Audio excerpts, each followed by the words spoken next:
हरे कृष्णा। हम श्रीमद् भगवद गीता के 8वें अध्याय भगवत प्राप्ति इसके दूसरे श्लोक को आज पढ़ने का प्रयास कर रहे हैं।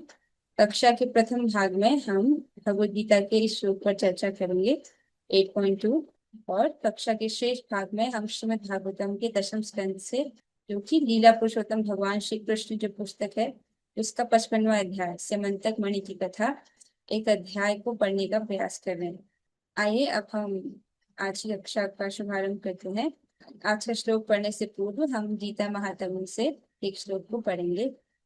सोपानष्टदशैरेवं भुक्ति मुक्ति समुच्यते क्रमशः चित्त शुद्धि स्यात् प्रेम भक्त्यादि कर्मसु। अतः गीता का ज्ञान अष्टादश अध्यायों की एक सीढ़ी है।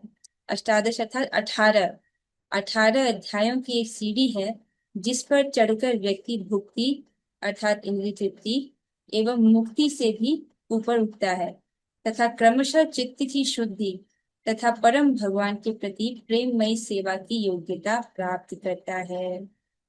यही तो हम सब करना चाहते हैं, भगवान की प्रेममयी सेवा। तो जब हम भगवद गीता पढ़ते हैं तो ये सब योग्यता हमको प्राप्त होती है।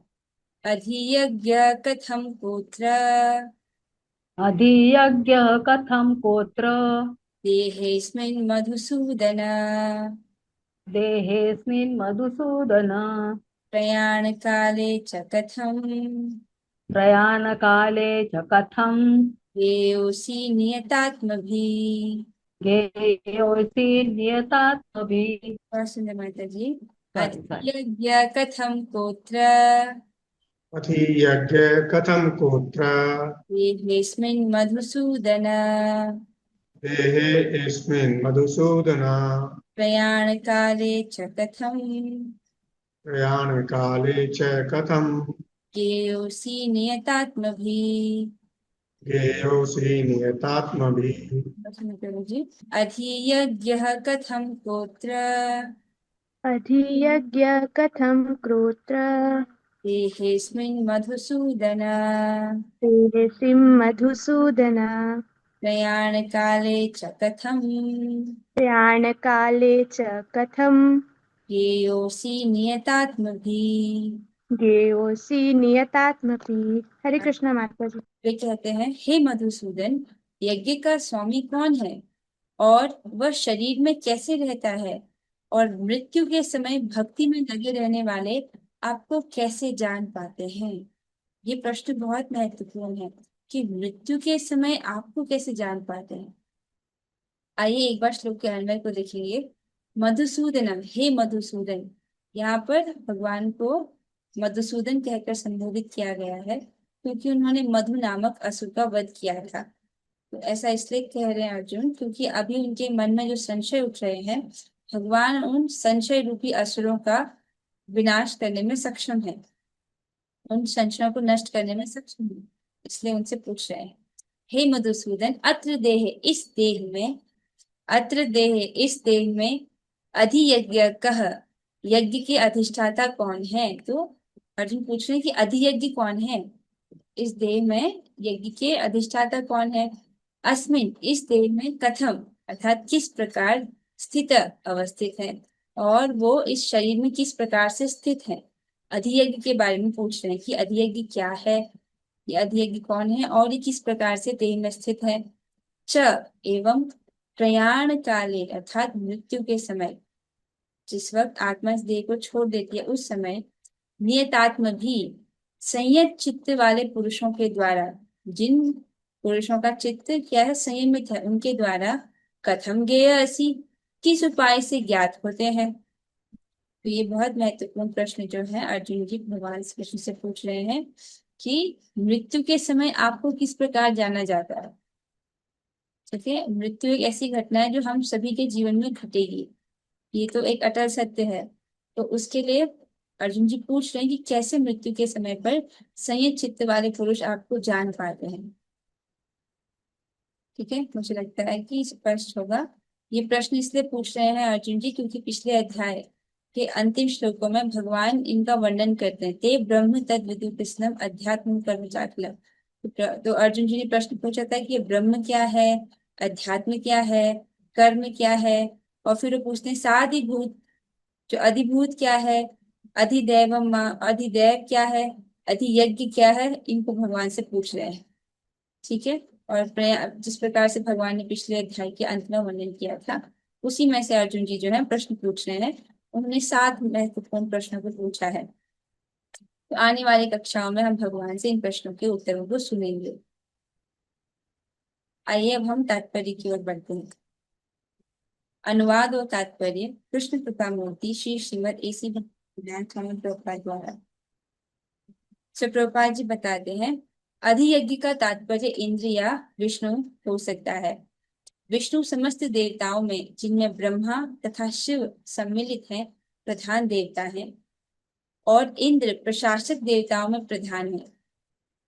इंद्र तथा विष्णु दोनों की पूजा यज्ञ द्वारा की जाती है, किंतु अर्जुन प्रश्न करता है कि वस्तुतः यज्ञ का स्वामी कौन है और भगवान किस तरह जीव के शरीर के भीतर निवास करते हैं। तो अर्जुन जी जानना चाहते थे कि यज्ञ का स्वामी कौन है, अधियज्ञ कौन है। क्या वो इंद्र है? क्योंकि इंद्र भी कौन है, इंद्र देवताओं के राजा है, उनको भी संतुष्ट करने के लिए यज्ञ किया जाता है। और यज्ञ के जो स्वामी है वो भगवान विष्णु भी है। तो वो पूछना चाहता है कि यज्ञ के स्वामी है कौन, किससे पूछ रहे हैं? भगवान से पूछ रहे हैं। तो भगवान इसका ठीक ठीक उत्तर दे सकते हैं। और फिर क्या प्रश्न पूछते हैं कि किस तरह जीव के शरीर के भीतर निवास करते हैं, और ये जो अधियज्ञ है कैसे ये एक जीवात्मा के शरीर के भीतर रहते हैं, किस प्रकार से शरीर के भीतर ही निवास करते हैं। बहुत सुंदर प्रश्न है ये। इनके उत्तर को हम आने वाली कक्षाओं में भगवान से सुनेंगे। अर्जुन ने भगवान को मधुसूदन कहकर संबोधित किया, क्योंकि कृष्ण ने एक बार मधु नामक असुर का वध किया था। वस्तुतः ये सारे प्रश्न जो शंका रूप में हैं, अर्जुन के मन में नहीं उठने चाहिए थे, क्योंकि अर्जुन एक कृष्ण भावना भावित भक्त था। अतः ये सारी शंकाएं असुरों के सदृश हैं। तो यहाँ पर प्रभुपाद जी समझा रहे हैं कि भगवान श्री कृष्ण को मधुसूदन इसलिए कहते हैं क्योंकि उन्होंने मधु नामक दैत्य का वध किया था। और इस वक्त अर्जुन जी के मन में जो शंकाएं उठ रही हैं, वो शंकाएं भी कैसी हैं, असुर के समान है। तो भगवान जो है असुरों का वध करने में सिद्ध हस्त है। क्योंकि कृष्ण असुरों के मारने में सिद्ध हस्त थे, अतः अर्जुन उन्हें मधुसूदन कहकर संबोधित कहता है, जिससे कृष्ण उसके मन में उठने वाली समस्त आसुरी शंकाओं को नष्ट कर दे। स्पष्ट हो रहा है ये कि जो भगवान कृष्ण है ये इन सभी जो शंकाएं आ रही हैं इनको नष्ट कर दे। इस श्लोक का प्रयाण काले शब्द भी अत्यंत महत्वपूर्ण है। प्रयाण काले अर्थात जब शरीर छूट रहा होता है, मृत्यु के समय। क्योंकि अपने जीवन में हम जो भी करते हैं उसकी परीक्षा मृत्यु के समय होनी है। ये मनुष्य जीवन, इसकी तैयारी ही तो है। ये मनुष्य जीवन अगले जीवन की तैयारी है। उसकी परीक्षा कब होती है? मृत्यु के समय होती है। मृत्यु के समय जैसे जैसे भाव व्यक्ति सोचता है, उसको वही वैसा ही शरीर प्राप्त होता है। आप समझ रहे हैं इस चीज को कि कितना गंभीर है ये मनुष्य जीवन। इसलिए है ताकि हम वो टेस्ट पास कर सके। ठीक है।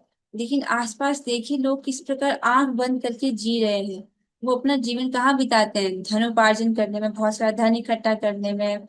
जिसके पास धन है वो यश इकट्ठा करने में लगा है कि नहीं लगाया? इस जगत में भौतिक संसाधन जोड़ने में लगा है। कोई बड़ा घर बनाना चाहता है, कोई बड़ी गाड़ी चाहता है, बड़े बड़े भौतिक संसाधनों को जोड़ने की कोशिश कर रहे हैं।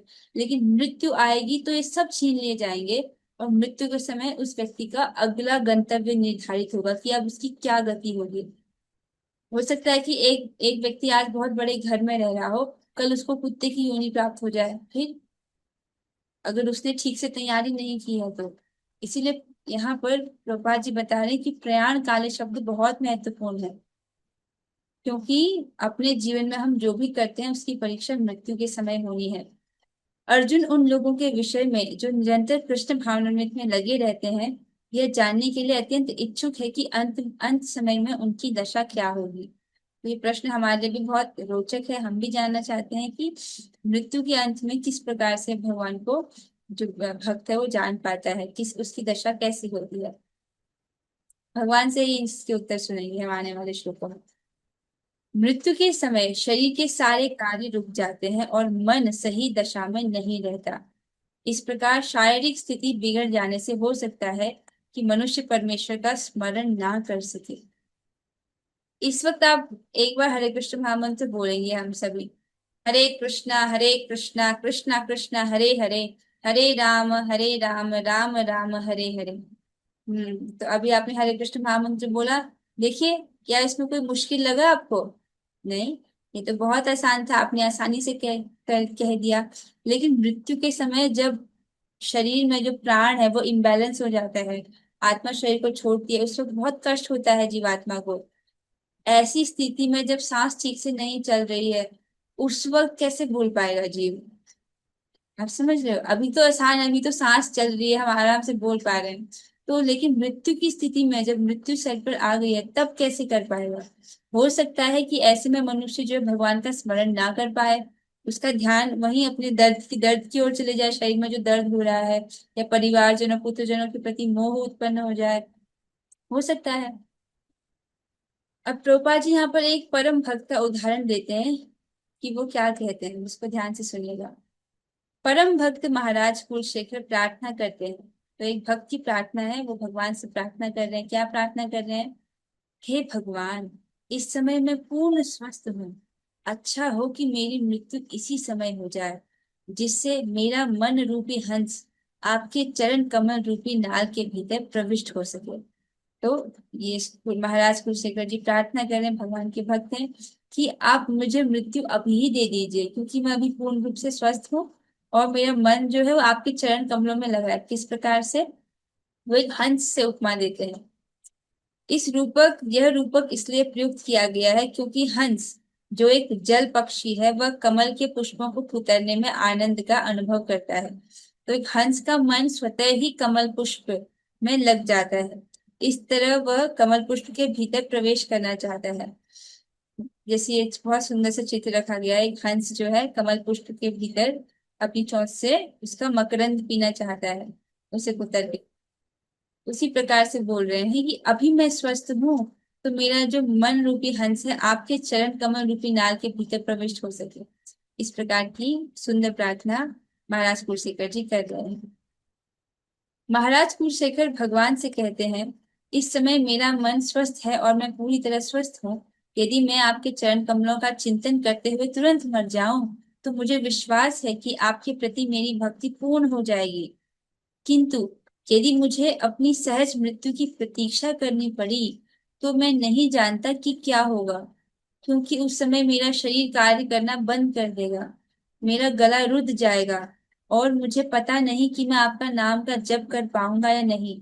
अच्छा यही होगा कि मुझे तुरंत मर जाने दें। तो इस प्रकार की प्रार्थना जो है महाराज कुलशेखर कह रहे हैं। आपको आपको दिख रहा है कि उनकी प्रार्थना में कितनी गंभीरता है, कि हमको नहीं पता मृत्यु के समय में क्या होगा, आप अभी ही हमको घर ले चलिए, अभी ही मृत्यु आ जाए। अर्जुन प्रश्न करता है कि ऐसे समय मनुष्य किस तरह कृष्ण के चरण कमलों में अपने मन को स्थिर कर सकता है। ये बहुत महत्वपूर्ण प्रश्न है। प्रश्न आपको समझ आ रहा है कि ऐसी अवस्था में जब व्यक्ति शरीर छोड़ रहा है, शरीर में उसको कष्ट हो रहा है, ऐसे में वो अपना मन आपके चरण कमल में कैसे लगाए? जैसे निर्जला एकादशी का व्रत जिन लोगों ने किया, तो उन्होंने अनुभव किया होगा कि संध्या के बाद बहुत अधिक प्यास लग गई थी। जिनका निर्जला व्रत जिन्होंने रखा है, उनको शरीर में उस दिन भूख प्यास कष्ट भी होता है, लेकिन मृत्यु के समय तो और भी भयानक कष्ट होता है। ऐसे में व्यक्ति कैसे अपने मन को भगवान में स्थिर कर पाएगा? तो ये प्रश्न बहुत महत्वपूर्ण है। आने वाली कक्षा में भगवान से ही हम इसका उत्तर सुनेंगे। हाँ, इसके साथ आज के श्लोक पर जो चर्चा है वो तो यहीं पर पूर्ण होती है। किसी भक्त का आज के श्लोक से संबंधित कोई प्रश्न हो तो आप वो पूछ सकते हैं। यहाँ पर एक सुंदर सा चित्र रखा गया है कि जब हम एक व्यक्ति के को जानना चाहते हैं, तो उस व्यक्ति का नाम, रूप, गुण, लीला अगर हम समझे, तो हम उस व्यक्ति को समझ सकते हैं। उसका नाम कैसा है, वो कैसा दिखता है, उसमें क्या क्या गुण है, और वो किस प्रकार से कार्य करते हैं। राइट? उसी प्रकार से भगवान जो है, भगवान को जानने के लिए भी उनके नाम, रूप, गुण, लीला है। और आपको एक रोचक बात बताऊं, ये आपको पता ही है कि भगवान कृष्ण उनके नाम से अभिन्न है। तो ये कृष्ण नाम एक व्यक्ति है। आप समझ रहे हैं, इस जगत में हम जिस जगत में रहते हैं, भौतिक जगत में, यहाँ तो नाम और नामी में भेद है। जैसे घर के बाहर नेम प्लेट लगा लेते हैं तो नेम प्लेट अलग होता है और व्यक्ति अलग होता है, राइट। लेकिन भगवान कृष्ण और उनका नाम अभिन्न है। तो ये कृष्ण नाम एक व्यक्ति है, आप समझ रहे हैं? जैसे जैसे व्यक्ति भगवान के नाम को जपता है तो उसको भगवान का रूप गुण लीलाएं स्वतः ही स्फुरित होने लगती है। भगवान के नाम में ही उनका रूप गुण लीला सब इनका समावेश है। इसीलिए महाप्रभु हमसे कहते हैं कीर्तनीय सदा हरि। यथा तथा जैसे भी अवस्था में हो आप हरे कृष्ण महामंत्र का जप कर सकते हो। खाइते सुईते यथा तथा नाम ले, काल देश नियम नाही सर्व सिद्धि होय। आप इसको जपने का कोई नियम नहीं है, इसको स्मरण करने का कोई नियम नहीं है।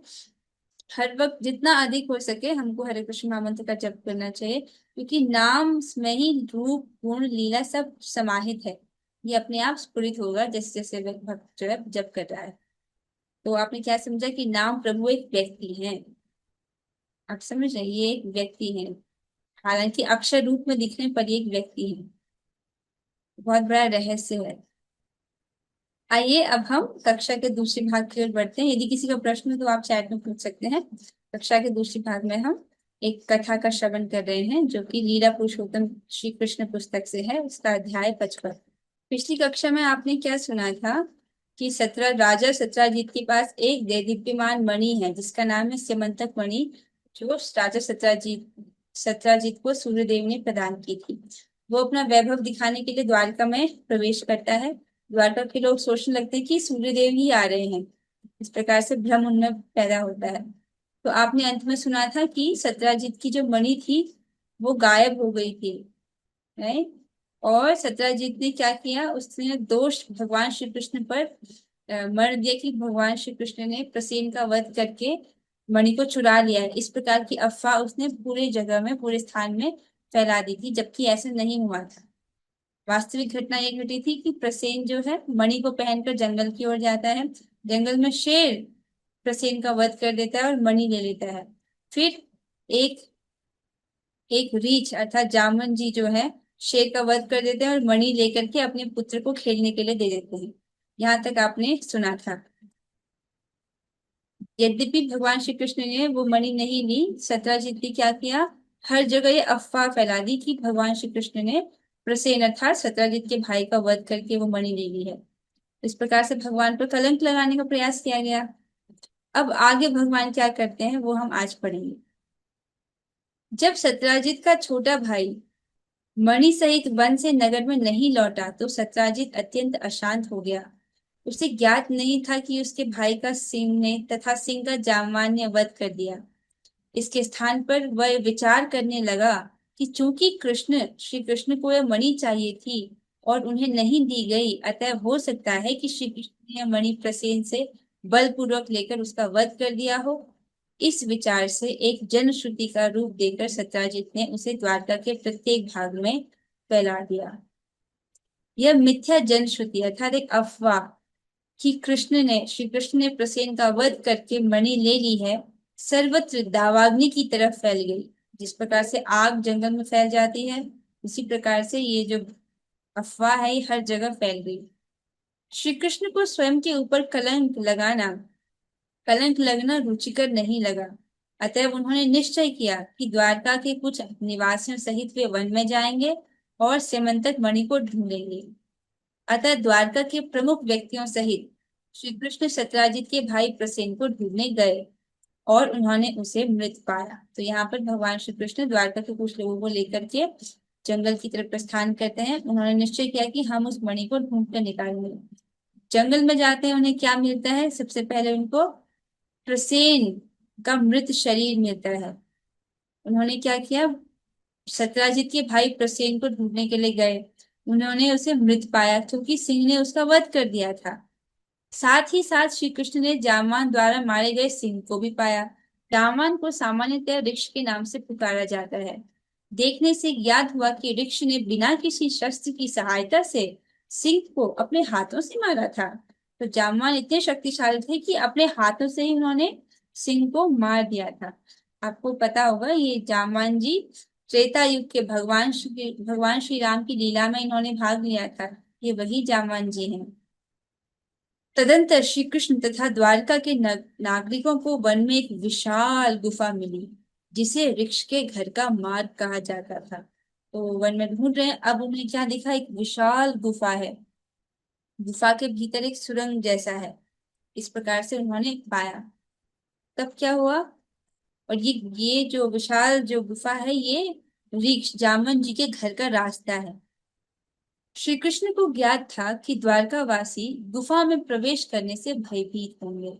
उन्हें लग रहा था कि उन्हें पता था कि ये जो द्वारकावासी मेरे साथ में है, इनको भीतर आने में, गुफा के भीतर आने में थोड़ा सा भय लग रहा है। तो उन्होंने क्या किया, अतः उन्होंने उन्हें बाहर ही रुकने को कहा।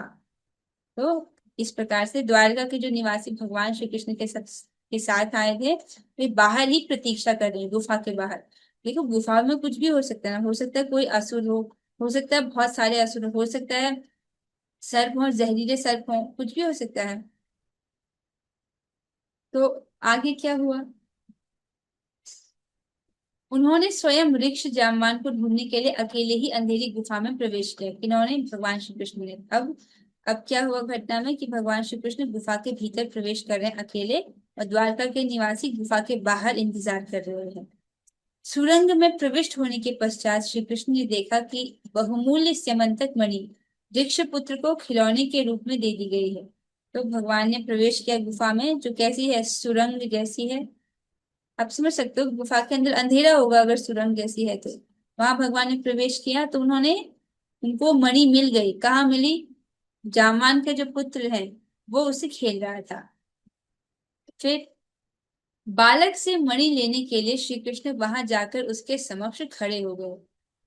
जब वृक्ष के बालक की देखभाल करने वाली दाई, दाई अर्थात दाईमा, जो छोटे बच्चों का ध्यान रखती है, अंग्रेजी भाषा में नैनी कहते हैं, दाईमा, उन्होंने श्री कृष्ण को अपने सम्मुख खड़ा देखा तो वह भयभीत हो गई। उसे भय था कि कहीं श्री कृष्ण उस बहुमूल्य समंतक मणि को ना ले। भय के कारण वह उच्च स्वर से चिल्लाने लगी।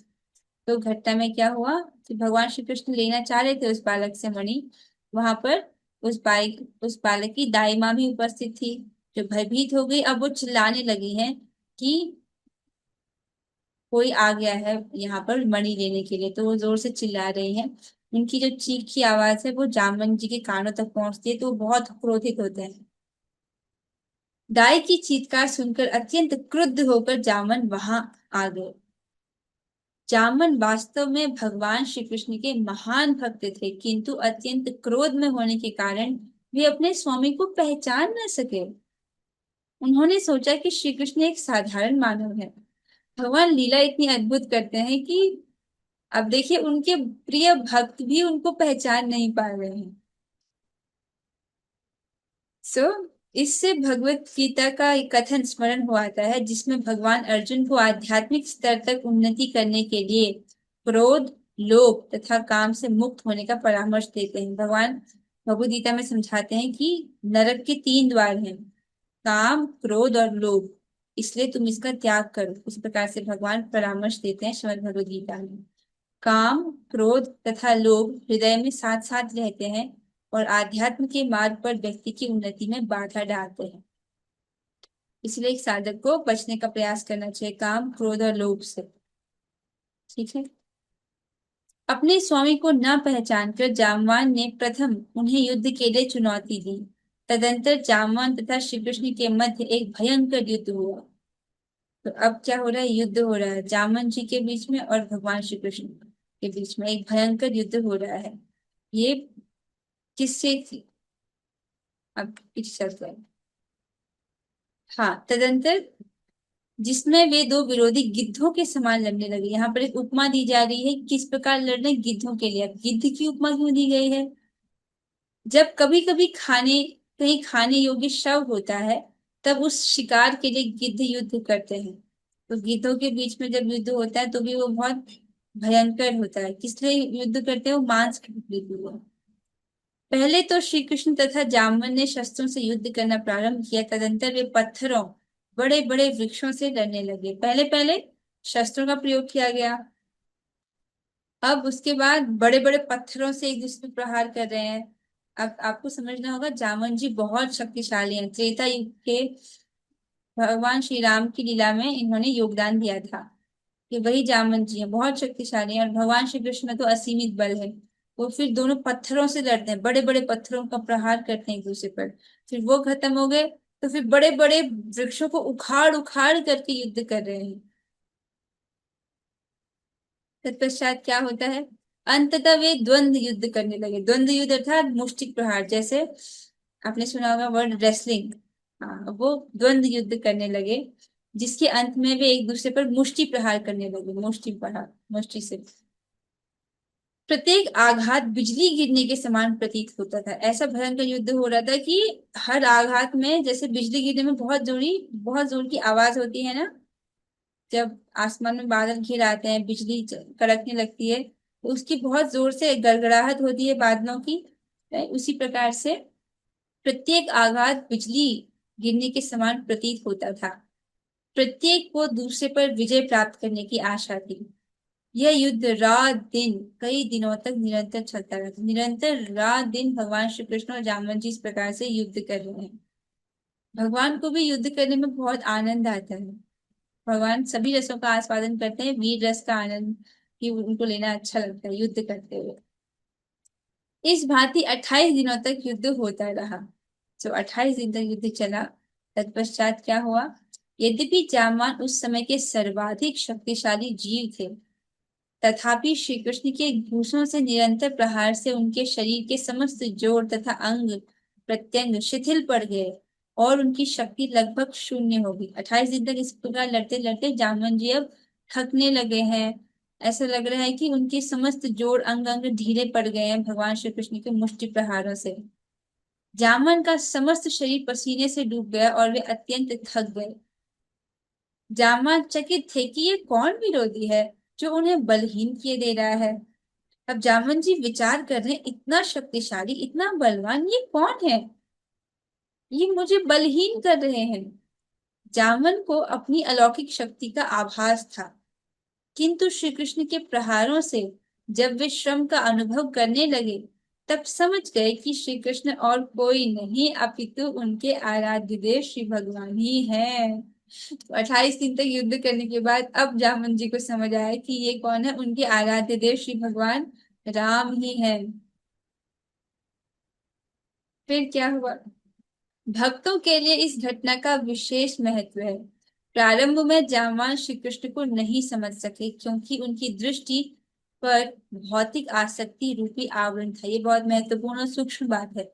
यद्यपि जामवंत जी भगवान के इतने अच्छे भक्त हैं, लेकिन उस समय वो किसी भौतिक आसक्ति में पड़ गए थे। कैसी भौतिक आसक्ति, उनकी आसक्ति अपने पुत्र तथा बहुमूल्य स्यमंतक मणि के प्रति थी। वो चाह रहे थे कि मैं इस स्यमंतक मणि को ना दूं, अपने पुत्र को खेलने के लिए ही दूं। ये आसक्ति उनके मन में थी। और वे ये मणि, इस मणि को कृष्ण को नहीं देना चाहते थे। वास्तव में जब श्री कृष्ण वहां आए, तब जामवान ये सोचकर कि ये मणि ले न जाए, अत्यंत क्रुद्ध हो गए और उनको बहुत क्रोध भी आ गया था। इस कारण से भी वो भगवान श्री कृष्ण को पहचान नहीं पाए। अब सोचो, जामवंत जी नहीं पहचान पाए तो मान लीजिए अगर हमारे समक्ष भगवान उपस्थित हो गए, हम कैसे पहचानेंगे। जामवंत जी तो भगवान के इतने महान भक्त हैं। कोई शरीर से अत्यंत बलवान हो सकता है, किंतु इससे श्री कृष्ण को समझने में उसे कोई सहायता नहीं मिल सकती है। क्रीड़ा करने के उद्देश्य से अब प्रश्न ये बनता है कि जामवंत जी को तो पता नहीं था कि ये मेरे आराध्य देव श्री भगवान राम है, नहीं पता था उनको। लेकिन भगवान श्री कृष्ण को तो पता था कि ये मेरे प्यारे भक्त हैं, उन्होंने बताया क्यों नहीं, ये भी प्रश्न उठता है। तो यहाँ पे प्रभुपाद जी हमारी शंका का निवारण करते हुए बता रहे हैं कि देखिए, क्रीड़ा करने के उद्देश्य से भगवान को खेलना बहुत अच्छा लगता है, उसमें वीर रस बहुत अच्छा लगता है उनको, युद्ध करना। तो वो युद्ध का आनंद लेना चाहते थे। अब कोई बलवान व्यक्ति है तो किसी कमजोर पहलवान से युद्ध करने में थोड़ी आनंद लेगा, उसको भी युद्ध का आनंद लेने के लिए अपने ही समान कोई बलवान योद्धा होना चाहिए। जामवंत जी ऐसे ही बहुत शक्तिशाली योद्धा थे। तो क्रीड़ा करने के उद्देश्य से श्री कृष्ण अपने भक्त के साथ युद्ध का स्वांग करना चाहते थे। जैसा कि श्रीमद् भागवत के पृष्ठों से हमें अनुभव होता है श्री भगवान में मनोवोचित सभी रुचियां तथा प्रवृत्तियां। यद्यपि भगवान आत्मा राम है, उनकी सभी इच्छाएं पूर्ण है, फिर भी वो रस का आस्वादन करना चाहते हैं। यहाँ पर वो वीर रस का आस्वादन करना चाहते थे, इसीलिए युद्ध कर रहे थे। कभी कभी वे क्रीड़ा की भावना से अपने शारीरिक शक्ति के लिए युद्ध करना चाहते हैं। जब उनकी ऐसी इच्छा होती है, तब स्वयं को सुख देने के लिए वे अपने किसी योग्य भक्त का चुनाव करते हैं। कभी कभी भगवान का वीर रस का आस्वादन करने का होता है, मन होता है, तब वो किसी योग्य भक्त का चुनाव करते हैं। श्री कृष्ण की कामना जामवन के साथ ऐसे ही युद्ध के स्वांग का सुख प्राप्त करने की थी। तो भगवान श्री कृष्ण युद्ध का आनंद लेना चाहते थे, इसीलिए युद्ध हुआ। यद्यपि स्वभाव से जामवान भक्त थे, किंतु अपने शारीरिक बल के माध्यम से भगवान की सेवा करते समय उन्हें श्री कृष्ण का ज्ञान नहीं था। किंतु जैसे ही भगवान उस युद्ध से प्रसन्न हो गए, वैसे ही जामवन को तत्काल ज्ञान हो गया कि उनके विरोधी स्वयं भगवान के अतिरिक्त और कोई नहीं है। आप देखते हैं कितना रोचक है ये। युद्ध किया 28 दिन तक जामवन जी को कुछ पता नहीं चला, यद्यपि वो भगवान के इतने महान भक्त थे। जब भगवान इस युद्ध से प्रसन्न हो गए, भगवान जब प्रसन्न हो गए, तब उन्होंने जामवन जी को ये ज्ञान प्रकाशित किया हृदय में कि मैं ही श्री भगवान हूँ, मैं ही भगवान श्री राम हूँ। इस प्रकार से उनके हृदय में प्रकाशित किया जब भगवान प्रसन्न हो। यही तो हमें भी बोलने को कहा, यही तो हमको करने के लिए बोला जाता है। तेषाम सतत युक्तानाम भजताम प्रीति पूर्वकम, जो निरंतर ही प्रीति पूर्वक मेरी सेवा करने में लगे रहते हैं। ददामि बुद्धि योगम तम ये न माम उपयांति थे, उन्हें मैं बुद्धि योग प्रदान करता हूँ जिसके द्वारा वे मुझ तक आ सकते हैं। तो हमारा काम क्या करना है? बस प्रीति पूर्वक सेवा करनी है, बाकी सारी जिम्मेदारी भगवान की है। यहाँ पर आप देख सकते हैं उन्होंने जामवन जी के हृदय में ज्ञान को प्रकाशित किया। निष्कर्ष यह निकलता है कि वे अपनी सेवा के द्वारा श्री कृष्ण को समझ सके। क्या सेवा की उन्होंने? युद्ध की सेवा, क्योंकि उस वक्त भगवान की वही इच्छा थी। कभी कभी श्री कृष्ण युद्ध के द्वारा भी संतुष्ट होते हैं। अतएव जामवन ने भगवान से कहा, प्रिय प्रभु, अब मैं समझ सकता हूँ कि आप कौन हैं। आप प्रत्येक प्राणी के बल, धन, संपत्ति, यश, सौंदर्य, बुद्धि और त्याग के स्रोत भगवान श्री विष्णु हैं। वेदांत सूत्र से भी जामवान के इस कथन की पुष्टि होती है, जिसमें भगवान को प्रत्येक वस्तु का स्रोत घोषित किया गया है। जामवन ने श्री कृष्ण को भगवान श्री विष्णु के रूप में पहचान लिया। अब जामवन जी ने भगवान श्री कृष्ण को समझा कि ये तो सीधे साक्षात भगवान श्री विष्णु ही हैं। अब आगे वो अपनी स्तुति में भगवान से कहते हैं, प्रिय भगवान, ब्रह्मांड के प्रपंचों के रचयिताओं के भी रचयिता आप हैं। सही बात है। ये जो हम जिस दृश्य जगत को देख रहे हैं, इसमें विभिन्न प्रकार के जीवों के विभिन्न प्रकार के शरीर आपको दिख रहे हैं। इनके रचयिता कौन है? ब्रह्मा जी। ब्रह्मा जी ने इन चराचर प्राणियों के शरीरों का डिजाइन किया है। आपने देखा है पुष्प को कितना सुंदर और रंगीन होते हैं फूल, किसने डिजाइन किए? सब ब्रह्मा जी ने डिजाइन किए। लेकिन ब्रह्मा जी की रचना किसने की? भगवान ने। तो इसलिए कहते हैं कि इस ब्रह्मांड के प्रपंचों के रचयिताओं के भी रचयिता आप हैं। यह कथन उस सामान्य मानव के लिए अत्यंत शिक्षाप्रद है, जो विशेष बुद्धि वाले मानव के कार्यों द्वारा चकित हो जाता है। साधारण मानव किसी महान वैज्ञानिक के आविष्कारों को देखकर चकित हो जाता है, किंतु जामवन का कथन इस तथ्य की पुष्टि करता है कि यद्यपि एक वैज्ञानिक अनेक अद्भुत वस्तुओं का रचयिता हो सकता है, तथापि श्री कृष्ण उस वैज्ञानिक के भी रचयिता हैं। बहुत सुंदर। देखिए यहाँ पर बता रहे हैं प्रभुपाद जी कि एक सामान्य व्यक्ति एक साइंटिस्ट के द्वारा बनाई गई जो वस्तुएं हैं उनसे आश्चर्यचकित हो सकता है ना। जैसे हमारे पास फोन है, आप जिसका प्रयोग करके इस क्लास को सुन पा रहे हो, तो ये किसी न किसी व्यक्ति ने इसमें बुद्धि खर्च की है। लेकिन उस व्यक्ति की रचना किसने की है? वो भी भगवान ने की है। तो ये प्रभुपाद जी समझा रहे हैं कि ऐसे साइंटिस्ट की रचना भी तो भगवान ही कर रहे हैं। जिस बुद्धि का उपयोग करके चीजें बनाई जा रही है, उस बुद्धि का स्रोत तो भगवान ही है। भगवान ने कहा है कि भूमि रापो नलो वायु खम्मनो बुद्धि रेव च, ये जो पृथ्वी जल अग्नि वायु आकाश मन बुद्धि अहंकार, ये मेरी अपरा शक्तियां हैं। तो हम तो भगवान की शक्तियों का ही प्रयोग कर रहे हैं। हाँ, फिर आगे बता रहे हैं, वे केवल एक वैज्ञानिक के नहीं अपितु समस्त ब्रह्मांड में लाखों तथा करोड़ों वैज्ञानिकों के रचयिता हैं। तो ऐसे वैज्ञानिक के रचयिता भी भगवान ही है। जामन ने आगे कहा, आप न केवल सृष्टि की आप न केवल सृष्टि करने वाले हैं, अपितु आप उन भौतिक तत्वों के भी सृष्टिकर्ता हैं जिनका उपयोग तथाकथित रचयिता करते हैं। वाह, कितना सुंदर। देखिए, एक सिंपल सा उदाहरण देखिए। अगर किसी को घर बनाना है, ठीक है, आप कोई व्यक्ति नियुक्त कीजिए घर बनाने के लिए, लेकिन उसको बोले कि आप कोई भी, मैं आपको रॉ मटेरियल्स नहीं दूंगा, ईंट बजरी जो पत्थर बालू यूज होती है घर बनाने में, सीमेंट, उसका उसके उसके प्रयोग के बिना घर बनाओ, तो ऐसा संभव नहीं है। उसको चाहिए ये सब सामग्री ना। तो ये सब सामग्री प्रदान करने वाले भगवान है, क्योंकि ये सब किससे आए हैं?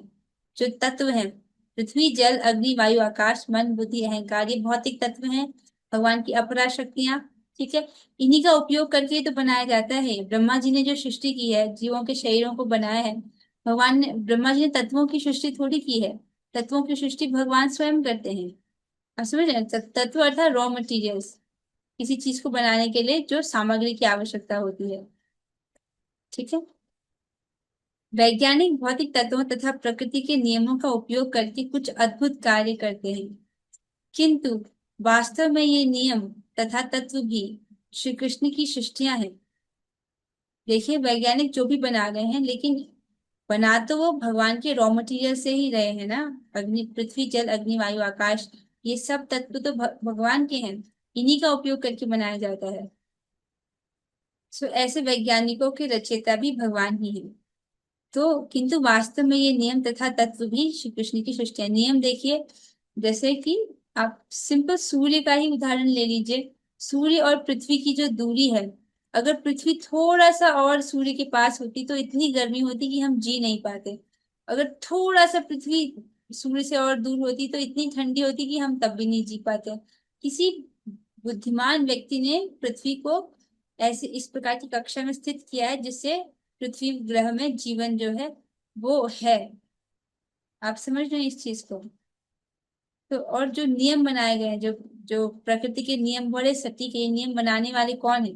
भगवान। जैसे मनुष्य के शरीर का नियम है ना, कि ये उत्पन्न होगा, कुछ बढ़ेगा, उसके बाद कुछ गौण चीजें उत्पन्न करेगा, फिर एक क्षीण होगा और अंत में विनष्ट हो जाएगा। ये मनुष्य शरीर के सारे नियम है कि नहीं है? ये नियम किसने बनाए हैं? भगवान ने। अल्प बुद्धि मनुष्य यह समझने का प्रयास नहीं करते हैं कि वैज्ञानिक के मस्तिष्क की रचना किसने की। वे तो वैज्ञानिक की अद्भुत रचना रचना तथा आविष्कार को देखने मात्र से संतुष्ट हो जाते हैं। एक वैज्ञानिक अद्भुत अद्भुत चीजें बनाता है, उससे मनुष्य, साधारण मनुष्य आश्चर्यचकित हो जाता है, लेकिन उस वैज्ञानिक का अद्भुत दिमाग किसने बनाया है ना? आप सोचो, उसको इस प्रकार की जो बुद्धि जिसका वो उपयोग कर रहा है, वो बुद्धि तत्व किसने बनाया?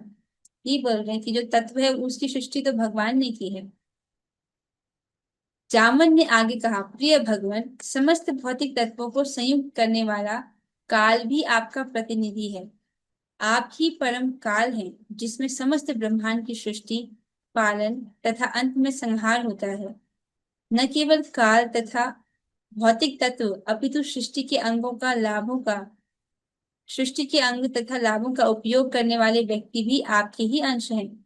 अतएव जीव एक स्वतंत्र रचयिता नहीं है। बहुत सुंदर पॉइंट समझाया जा रहा है कि जीव स्वतंत्र कर्ता नहीं है। आप इसको समझते हो, किसी भी कार्य के पीछे 5 घटक होते हैं: शरीर, इंद्रियां, जीवात्मा, जीवात्मा का इच्छा और प्रयास, और परमात्मा। किसी भी कार्य में जब ये पांचों होंगे तब वो कार्य हो पाएगा। जीवात्मा अकेले इच्छा और प्रयास से कुछ नहीं कर सकता है।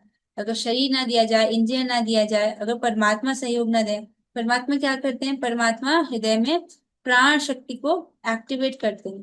प्राण शक्ति को क्रियान्वित करने के बाद ही हम इस शरीर का उपयोग कर पाते हैं। आप समझ रहे हैं?